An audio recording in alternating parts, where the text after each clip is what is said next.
बिहार चुनाव मुकम्मल हो चुका है, एग्जिट पोल भी आ चुका है और अब 14 नवंबर को रिजल्ट आ जाएगा, फैसला हो जाएगा किसकी सरकार बनी है, किसकी सरकार नहीं बनी है। एग्जिट पोल में कुछ लोग महागठबंधन की सरकार को बना रहे हैं, कुछ एजेंसियां एनडीए की सरकार को बना रही है। लेकिन इस वीडियो में मैं अपना तज्जिया, अपना सर्वे पेश करने जा रहा हूँ।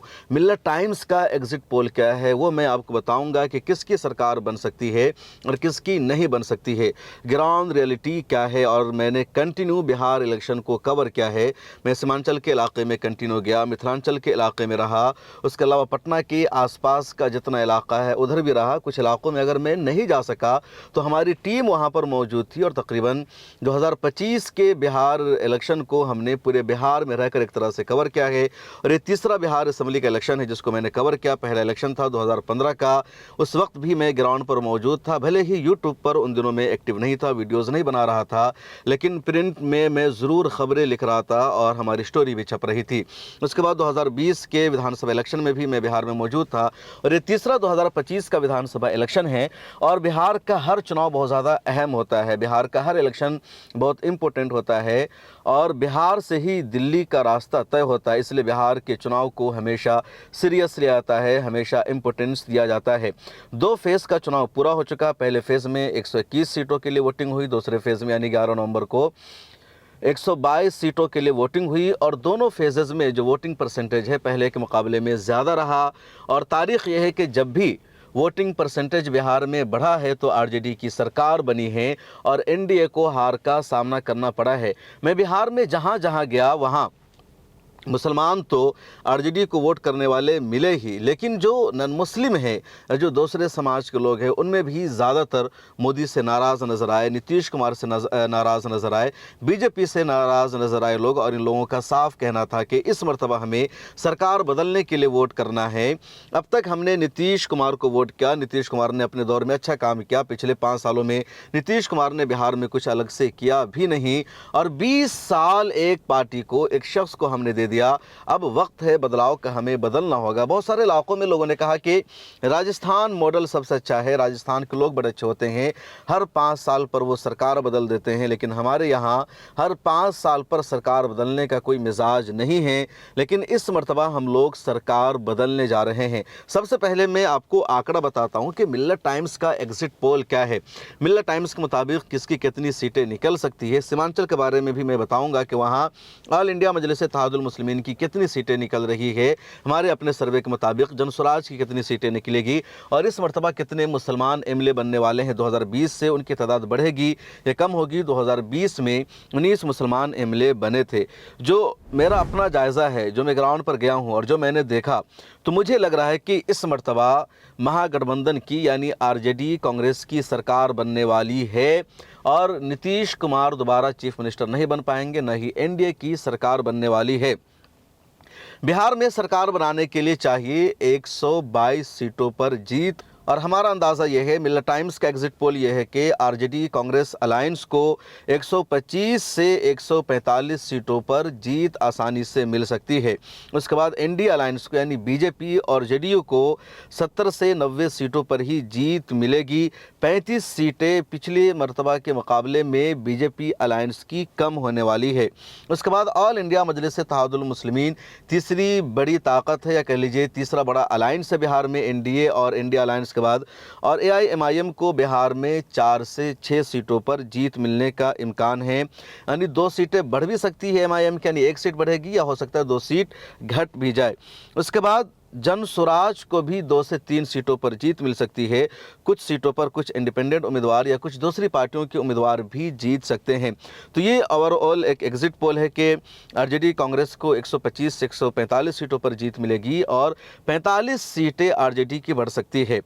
अब आपका सबसे बड़ा सवाल यही होगा कि आखिर किस बुनियाद पर मैं ये कह रहा हूँ कि आरजेडी को 125 से 145 सीटों पर जीत मिल सकती है। और उसकी वजह यह है कि मैं सीतामढ़ी के इलाके में गया, मैं दरभंगा के इलाके में गया, मैं समस्तीपुर की तरफ गया, उधर मुजफ्फरपुर, वैशाली, फिर पटना के आसपास नवादा गया, इधर सीमांचल के मुख्तलिफ इलाकों में गया और इन इलाकों में ज़्यादातर लोगों ने और यादव समाज के लोगों ने, सहनियों ने भी कुछ जगहों पर, उसके अलावा ओबीसी अपर कास्ट के लोगों ने भी कहा कि हम लोगों ने नीतीश कुमार को 20 सालों तक वक्त दिया। 2005 से कंटिन्यू नीतीश कुमार हुकूमत में है। भले ही कुछ दिनों के लिए 2014-15 में वो सीएम नहीं रहे, जितेंद्र मांझी को उन्होंने बनाया था, लेकिन उसके अलावा वही हमेशा सीएम रहे।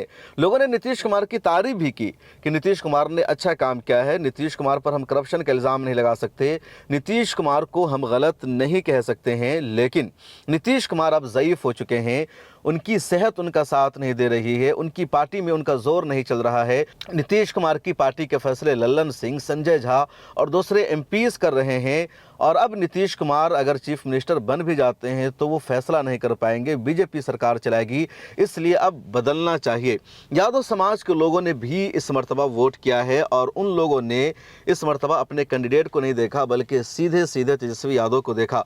उमूमन यादव कम्युनिटी के बारे में इस तरह का मिजाज पाया जाता है, कहा जाता है कि यादव समाज के जो लोग हैं, अगर उनका उम्मीदवार कोई मुसलमान होता है और वहाँ पर बीजेपी की तरफ से अगर किसी यादव को कैंडिडेट दे दिया जाता है तो वहाँ के यादव लोग बीजेपी के यादव उम्मीदवार को वोट करते हैं, ना कि मुसलमान को। और उसके पीछे उनकी लॉजिक ये होती है कि मुसलमान जीतेगा तो हमारे समाज का नहीं होगा, लेकिन यादव जीतेगा तो हमारा समाज होगा, हमारा अपना बेटा होगा, यादव एक एमएलए बनेगा, बकिया सरकार बीजेपी की बने या आरजेडी के बने, एनडीए यानी नीतीश कुमार चीफ मिनिस्टर बने या लालू प्रसाद तेजस्वी यादव चीफ मिनिस्टर बने, काम तो दोनों ही हमारा करेंगे। लेकिन इस मर्तबा यादव समाज में ऐसा नहीं पाया गया, बल्कि देखा गया कि यादव कम्युनिटी के लोगों ने सीधे सीधे तेजस्वी यादव को देखा कि तेजस्वी यादव सीएम का फेस है और इसलिए उनको वोट किया। और जिस तरीके से तेजस्वी यादव ने लगातार कैंपेन किया है, लगातार मुख्तलिफ इलाकों का दौरा किया, अपने हेलीकॉप्टर को उसने ट्रैक्टर बना दिया, एक एक दिन में 17 रैलियाँ की, 18 रैलियाँ की, तो उसका भी ग्राउंड पर असर देखने को मिला। जो पहला फेज हुआ था यानी 6 नवंबर का, उसमें बढ़त थी इंडिया अलायंस की, आरजेडी कांग्रेस की, और उस बढ़त का नतीजा ये था कि बीजेपी को अपनी पॉलिसी बदलनी पड़ी। तेजस्वी यादव ने अपने मैनिफेस्टो में कहा, बार बार कहा कि जैसे ही तेजस्वी यादव चीफ मिनिस्टर बनेंगे, आरजेडी की सरकार बनेगी, बिहार के हर एक परिवार को सरकारी नौकरी दी जाएगी। और जैसे तेजस्वी यादव ने ऐलान किया कि उसकी सरकार में बिहार के हर एक परिवार में किसी न किसी एक को सरकारी नौकरी दी जाएगी, तो बीजेपी ने इस पर ऑब्जेक्शन किया। एक्सपर्ट ने आकर के कहा कि बिहार का बजट इतना कम है, बिहार में टोटल नौकरी इतनी है, और हर एक परिवार को नौकरी देने का मतलब है 2.5 करोड़ से 3 करोड़ लोगों को नौकरी देना, और इतना पॉसिबल ही नहीं है। बिहार के बजट से कई गुना ये रकम बढ़ी हुई है, ऐसा नहीं हो सकता। लेकिन तेजस्वी यादव ने कहा कि हम हिसाब लगा चुके हैं, हम देंगे। और पहले फेज का जब चुनाव हुआ, वोट फीसद बढ़ गया, लोगों की रिपोर्ट आ गई कि आरजेडी की सरकार बन रही है, तो बीजेपी ने उसके बाद यूट्यूब चैनल पर कंटिन्यू ये ऐड करना शुरू कर दिया कि अगर एनडीए अलायंस की सरकार बनती है तो 1 करोड़ लोगों को सरकारी नौकरी दी जाएगी। तो जो लोग 2.5 करोड़ नौकरी का विरोध कर रहे थे, उन लोगों ने भी 1 करोड़ नौकरी देने का ऐलान करना शुरू कर दिया, ऐड चलाना शुरू कर दिया, और दूसरे फेज में वोटर्स को टारगेट किया। इसका मतलब यह है कि तेजस्वी यादव का जो जॉब वाला वादा था वो असर कर रहा था।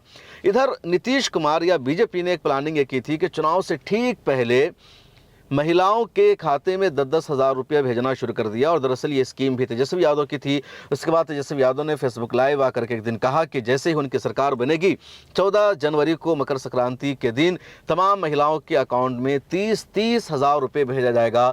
और इसका खूब प्रचार किया उन्होंने, तमाम रैलियों में कहा, और इसका भी ग्राउंड पर असर देखने को मिला है। खासतौर पर जो नौकरी वाला वादा है, लोगों का कहना यह है कि तेजस्वी यादव ने नौकरी देने की बात की तो हमें भरोसा है कि यकीनन तेजस्वी की सरकार में नौकरी मिलेगी। नीतीश कुमार को हमने 20 सालों का मौका दिया, अब मजीद हम उनसे उम्मीद नहीं रख सकते हैं। और बीजेपी की जो आइडियोलॉजी है, बीजेपी का जो मंदिर मस्जिद वाला मुद्दा है, उसको भी यहाँ के लोगों ने रिजेक्ट कर दिया। बिहार के लोगों ने कहा कि हम सेकुलर हैं और बीजेपी की आइडियोलॉजी यहाँ नहीं चल सकती है।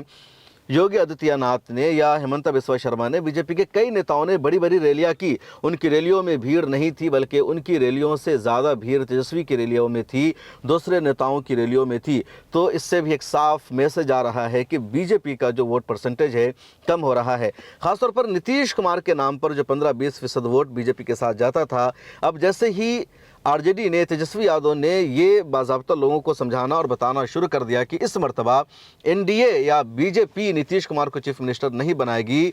महाराष्ट्र जैसा अंजाम यहाँ का भी होगा कि एकनाथ शिंदे की जगह फडणवीस को सीएम बनाया जाएगा जिस तरह महाराष्ट्र में बीजेपी ने किया, तो ये बात लोगों के जहन में आई। और जो लोग नीतीश कुमार को वोट करते थे, उनके काम की बुनियाद पर, उनके ईमानदार नेता होने की बुनियाद पर, वो जो वोट है वो पूरा का पूरा आरजेडी कांग्रेस की तरफ शिफ्ट हो गया। और इसी बुनियाद पर मैंने अपने जायजे में बताया, पिछली वीडियो में मैंने दिखाया भी था सबूत के साथ, कि जो लोग पलायन कर रहे हैं, जो लोग देश छोड़कर या बिहार छोड़कर जा रहे हैं, बाहर काम करते हैं, वो अभी भी कहते हैं कि बिहार में है क्या, कोई फैक्ट्री नहीं है, कोई कारखाना नहीं है। और ऐसे लोग चाहते हैं कि सरकार यहाँ बदले। इस मरतबा बाहर से काफ़ी लोगों ने आकर के वोट भी किया, SIR हुआ और लोगों के बीच अफवाह फैली रही कि SIR होने के बाद पहली मरतबा लिस्ट आई है और अगर इन लोगों ने वोटिंग नहीं की, वोट नहीं डाला, तो इनका नाम कट सकता है। इस वजह से तमाम लोगों ने या बड़ी तादाद में लोगों ने आकर के वोट डाला है, इस वजह से भी वोटिंग परसेंटेज बढ़ा है। बहरहाल एक उमूमी तज्जिया यही है कि सरकार इस बार बिहार में बदलने वाली है।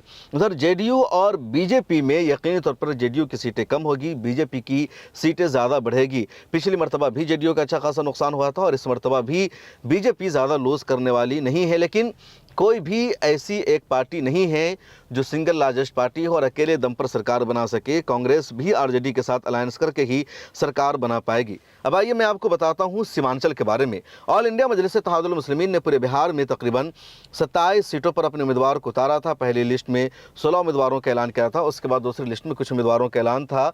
लेकिन ऑल इंडिया मजलिस इत्तेहादुल मुस्लिमीन का पूरा फोकस सीमांचल का इलाका था। सीमांचल के बाहर जैसे दरभंगा में कुछ उनके उम्मीदवार थे, मधुबनी में या चंपारण में या सिवान में या उधर गया में, वहाँ असदुद्दीन ओवैसी साहब ने एक दो जगह रैली की, बाकी जगहों पर कोई रैली नहीं की गई।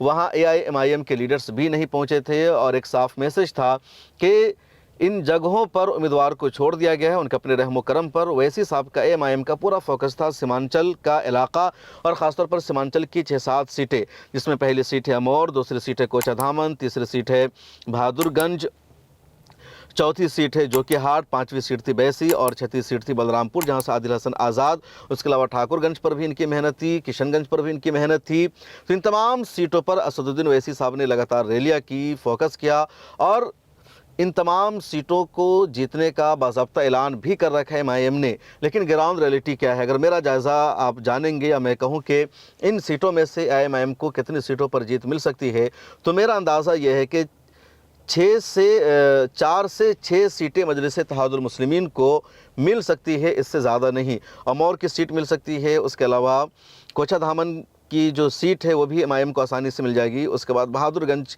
पर लड़ाई टफ है लेकिन MIM को ये सीट मिल सकती है। जोकीहाट में MIM के लिए जितना मुश्किल है, बैसी की सीट MIM जीत सकती है। उसके बाद बलरामपुर में भी लड़ाई टफ है, आदिल हसन और महबूब आलम में। महबूब आलम का पलड़ा भारी है लेकिन कहा जा रहा है कि महबूब आलम हार भी सकते हैं, तो इसलिए जो मैंने 4 से 6 का उसमें से ये मशकूक वाली सीट है। एक और सीट जो एक तरह से कन्फर्म MIM की और निकल सकती है वह है किशनगंज विधानसभा की सीट। तो 4 से 6 सीटें MIM की निकल सकती है। उसके अलावा जनसुराज की भी 2-3 सीटें निकल सकती, जिसमें से एक सीट जोकीहाट की है।